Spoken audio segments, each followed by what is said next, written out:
अस्सलाम वालेकुम स्टूडेंट्स, कैसे हैं आप। Welcome to our YouTube channel chemistry hub. आज हमारा लेक्चर नंबर 2 है क्लास 10th का और हम अपनी डिस्कशन को स्टार्ट करेंगे, आगे कंटिन्यू करेंगे। लास्ट लेक्चर के अंदर हमने रिवर्सिबल रिएक्शन और इरिवर्सिबल रिएक्शन की बात की थी। रिवर्सिबल रिएक्शन क्या होते हैं, इरिवर्सिबल रिएक्शन क्या होते हैं। आज हम एक इम्पॉर्टेंट रिवर्सिबल रिएक्शन की जो आपके बुक के अंदर डेफिनेशन और एग्जाम्पल दी हुई है उस पर हम डिस्कशन करेंगे। हमारे पास रिएक्शन है हाइड्रोजन और आयोडीन का। हाइड्रोजन और आयोडीन मिलकर हमारे पास हाइड्रोजन और आयोडाइड बनाते हैं। ये आप इस रिवर्सिबल रिएक्शन को फिजिकल फिनोमेना के अंदर भी जो है वो समझ सकते हैं, क्योंकि इस के अंदर जो है वो कलर डिफरेंस की बुनियाद के ऊपर इस रिएक्शन को समझने में हमें आसानी हो सकती है।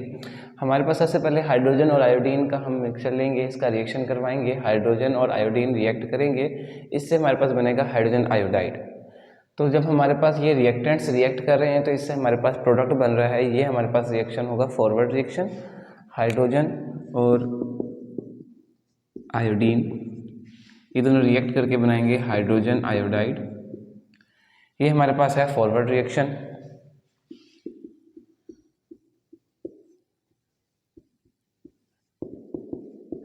इसमें क्या होगा, हमारे पास एक रिएक्टेंट जो है वो पर्पल कलर का है, आयोडीन का कलर जो है वो पर्पल है। इस वजह से जब आप फ्लास्क के अंदर हाइड्रोजन और आयोडीन लेंगे तो फ्लास्क का कलर क्या हो जाएगा, पर्पल हो जाएगा। और इसका मतलब ये होगा कि आपके पास हाइड्रोजन है और आयोडीन है फ्लास्क के अंदर। जब आप इसे हीट करेंगे तो इससे बनेगा हाइड्रोजन आयोडाइड, जो कि कलरलेस है, उसका कोई कलर नहीं है। तो जैसे ही कलर ख़त्म होना शुरू हो जाएगा आपको समझ में आ जाएगी कि हमारे पास क्या बन रहा है, हाइड्रोजन आयोडाइड। स्टार्टिंग में हाइड्रोजन और आयोडीन थे, कलर पर्पल था, हीट किया, कलर ख़त्म हो गया या कलर ख़त्म होना शुरू हो गया, इसका मतलब हाइड्रोजन आयोडाइड बन रहा है। ठीक है, तो इसका मतलब अब आप इसको दोबारा कलरलेस जो फ्लास्क है इसको दोबारा हीट करेंगे तो दोबारा कलर आना शुरू हो जाएगा, यानी कि आपका रिवर्स रिएक्शन स्टार्ट हो जाएगा। हाइड्रोजन आयोडाइड दोबारा डिकम्पोज हो जाएगा हाइड्रोजन में और आयोडीन। दोबारा देख लें, सबसे पहले हमने हाइड्रोजन और आयोडीन लिया, इसे हमने हीट किया, हमारे पास कलर क्या था, पर्पल कलर था फ्लास्क का, क्योंकि आयोडीन का कलर क्या है, पर्पल है। इसे जब आप हीट करेंगे तो हाइड्रोजन आयोडाइड बनेगा। चूँकि ये कलरलेस है, इसका कोई कलर नहीं होता, आपकी फ्लास्क क्या हो जाएगी, कलरलेस हो जाएगी। इसका मतलब फ्लास्क के अंदर क्या मौजूद है, हाइड्रोजन आयोडाइड। जब कलर था तो आपके पास क्या मौजूद था, हाइड्रोजन और आयोडीन। जब फ्लास्क कलरलेस हो गई इसका मतलब हाइड्रोजन आयोडाइड बन गया है। ठीक है, इसे दोबारा आप हीट करेंगे, दोबारा से कलर वापस आ जाएगा। इसका मतलब ये है कि दोबारा से क्या बन गया, हाइड्रोजन और आयोडीन, क्योंकि आयोडीन बन गया दोबारा से, इस वजह से कलर वापसी आ गया। तो इसको आप हीट करते रहेंगे इस रिएक्शन को, तो ये फॉरवर्ड और रिवर्स होता रहेगा, यानी कि ये रिवर्सिबल रिएक्शन चलता रहेगा। पहले कलर होगा पर्पल, कलर ख़त्म हो जाएगा, फिर आप उसको हीट करेंगे दोबारा कलर आ जाएगा। इसका मतलब ये है कि जब कलर होगा तो इसका मतलब आपके पास हाइड्रोजन और आयोडीन मौजूद हैं, और जब फ्लास्क कलरलेस होगी इसका मतलब हाइड्रोजन आयोडाइड बन गया है। तो ये एक रिवर्सिबल रिएक्शन है जिससे आप कलर फिनोमेना के ऊपर जो है वो डिस्टिंग्विश कर सकते हैं, डिफ्रेंशिएट कर सकते हैं। तो इसको हम इस तरीके से लिखेंगे, रिवर्सिबल रिएक्शन को आपको तरीका पता है कि दरमियान में डबल एरो, रिएक्टेंट और एक तरफ प्रोडक्ट हाइड्रोजन आयोडाइड। तो ये हमारे पास एक रिवर्सिबल रिएक्शन हो गया हाइड्रोजन और आयोडीन का। ये हमारे पास फॉरवर्ड रिएक्शन था, तो जबकि जिसमें डिकम्पोजिशन हो रही है इसको हम कहेंगे रिवर्स रिएक्शन। ये हमारे पास है रिवर्स रिएक्शन, और जबकि ये एक रिवर्सिबल रिएक्शन है जिसके अंदर फॉरवर्ड और रिवर्स दोनों हो रहे होते हैं। आपने पढ़ा हुआ है पहले रिवर्सिबल रिएक्शन के अंदर कि ये कभी भी कंप्लीट नहीं होते। बिल्कुल ऐसे ही है, हाइड्रोजन आयोडीन को जब आप हीट करते हैं हाइड्रोजन आयोडाइड बन जाती है, उसे हीट करते हैं दोबारा से हाइड्रोजन और आयोडीन बन जाता है। तो ये इस तरीके से रिएक्शन होता रहेगा जब तक कि आपने इसको फ्लास्क को बंद किया हुआ है, और हीट करते रहेंगे ये रिएक्शन चलता रहेगा, रिवर्स फॉरवर्ड। तो ये एक तरीके का रिवर्सिबल रिएक्शन है। आइए दूसरे एग्जाम्पल की तरफ चलते हैं। सेकंड एग्जाम्पल है हमारे पास calcium oxide plus carbon dioxide का रिएक्शन है।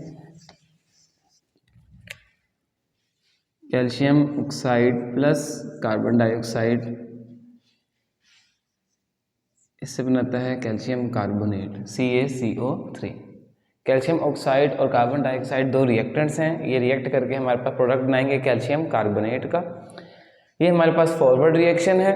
इसी तरीके से जब कैल्शियम कार्बोनेट को आप हीट करेंगे तो दोबारा से आपके पास क्या बन जाएगा, calcium oxide plus carbon dioxide. लेकिन यहाँ पर एक कंडीशन भी, जो कंडीशन है हमारे पास कि क्लोज सिस्टम के अंदर हमने रिवर्सिबल रिएक्शन करवाना है, वो बहुत ज़रूरी है।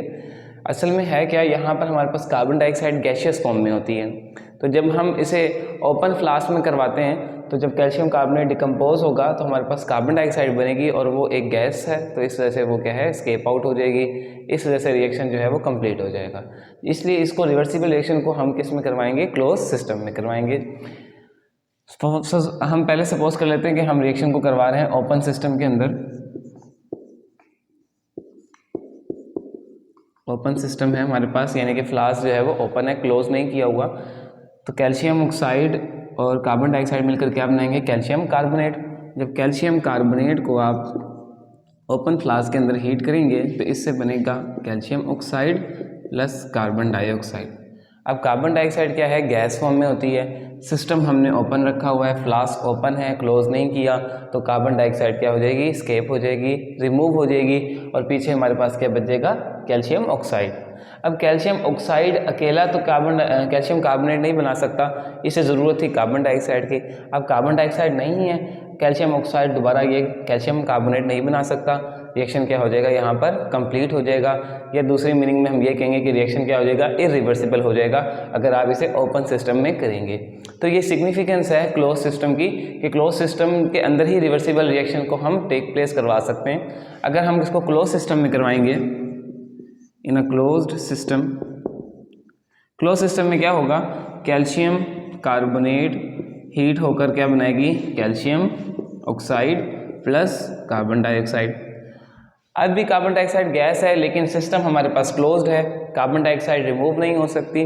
दोबारा इसे हीट करेंगे कैल्शियम ऑक्साइड को और कार्बन डाइऑक्साइड को, दोबारा हीट करने पे हमारे पास क्या बन जाएगा, कैल्शियम कार्बोनेट। क्योंकि कार्बन डाइऑक्साइड अब रिमूव नहीं हुई, दोनों आपके पास जो प्रोडक्ट्स है वो दोनों मौजूद हैं, अब कोई भी रिमूव नहीं हुआ, ना ही कोई एंटर हुआ है, तो रिएक्शन जो है वो बैकवर्ड आ सकता है। Calcium oxide plus carbon dioxide मिलकर क्या बनाएंगे, कैल्शियम कार्बोनेट CaCO3। इसी तरीके से दोबारा इसको आप हीट करेंगे, दोबारा ये बन जाएगा। अगर सिस्टम क्लोज है, कार्बन डाइऑक्साइड रिमूव नहीं हो सकती, तो ये रिएक्शन चलता रहेगा। अगर सिस्टम ओपन था, कार्बन डाइऑक्साइड बनेगी, रिमूव हो जाएगी और आपके पास सिस्टम के अंदर जो है वो कैल्शियम ऑक्साइड दोबारा कैल्शियम कार्बोनेट नहीं बना सकती, तो रिएक्शन क्या हो जाएगा, कंप्लीट हो जाएगा। तो सिग्निफिकेंस है हमारे पास रिवर्सिबल रिएक्शन को हमेशा क्लोज सिस्टम के अंदर करवाना है, ताकि कोई और सब्सटेंस वहाँ पर एंटर ना हो, ना ही वहाँ से कोई रिमूव हो सके। तो इसे आप लिखेंगे रिवर्सिबल रिएक्शन की फॉर्म में, CaCO3 double arrow calcium oxide plus carbon dioxide, ये हमारे पास एक रिवर्सिबल रिएक्शन है। दोनों रिएक्शन है, फॉरवर्ड रिएक्शन भी है और रिवर्स रिएक्शन भी है, कॉम्बिनेशन भी हो रही है, डिकम्पोजिशन भी हो रही है। यहाँ पे डिकम्पोज हो रहा है, यहाँ पर दोबारा कंबाइन हो रहा है, कॉम्पोजिशन रिएक्शन है, जबकि ये डिकम्पोजिशन रिएक्शन है। ये हमारे पास एक रिवर्सिबल रिएक्शन है। हम इसकी अब कैरेक्टरिस्टिक्स स्टडी करते हैं कि रिवर्सिबल रिएक्शन क्या था। रिवर्सिबल रिएक्शन हमारा हमेशा डबल एरो से शो होता है, जबकि इरिवर्सिबल रिएक्शन को हमेशा सिंगल एरो से शो करते हैं। ये जो रिवर्सिबल रिएक्शन है ये दो तरफ चलता है, आगे की तरफ भी और पीछे की तरफ भी, फॉरवर्ड भी और रिवर्स भी, जबकि इरिवर्सिबल रिएक्शन हमेशा फॉरवर्ड की तरफ चलता है। ठीक है, यही कैरेक्टरिस्टिक्स है हमारे पास। Thank you for watching. Allah हाफिज़।